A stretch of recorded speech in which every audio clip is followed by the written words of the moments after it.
There's going to be a quick step-by-step video on how to replace the battery for Kia key fob. So this here is a 2016 Kia Sorento, but it will work on most vehicles. So let's get right into it. First thing you're going to have to do, in case you know that your battery is dead, you'll see nothing happen. The light won't come on. So if that is the case, I'll show you real quick how to get into your vehicle. So when you can't get in the vehicle, all you got to do is press on this little piece here and then pull the key out. You'll unlock the vehicle. Once you're in the vehicle, even with key in hand, the vehicle will not start. So what you're going to have to do is actually press the start button with the key fob, and that will actually get the vehicle started. So let's get right into changing the battery now.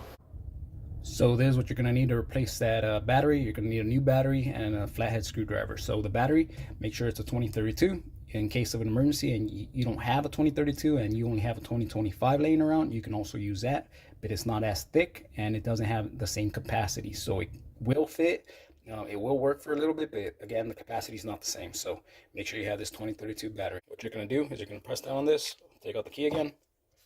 Now you see here, there's that little groove here, right there. You're going to put your flathead, and once you get your flathead in there, you just twist it left or right.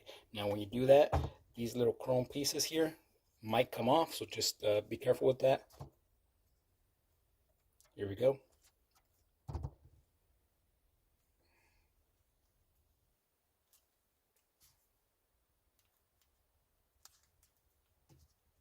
There you have it. You remove the top. As you can see, the little chrome pieces came off. They have a little, not sure if you could see, but they have these little tips here that go inside, so pretty easy to put back on.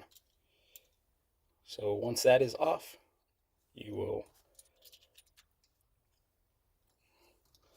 see the battery here. Just push the battery out, and there you have it. This is an old 2032. So here's my new battery. You'll notice there's a little sticker on the back. Make sure to remove that. Once that is removed, just slide it back in, and there you have it. All you got to do now is put these two little chrome pieces back on.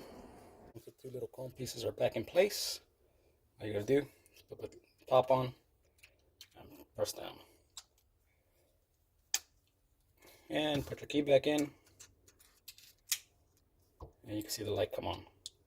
Now to make sure it works, there you go. If the video helped you out, please give it a thumbs up. Thank you for watching.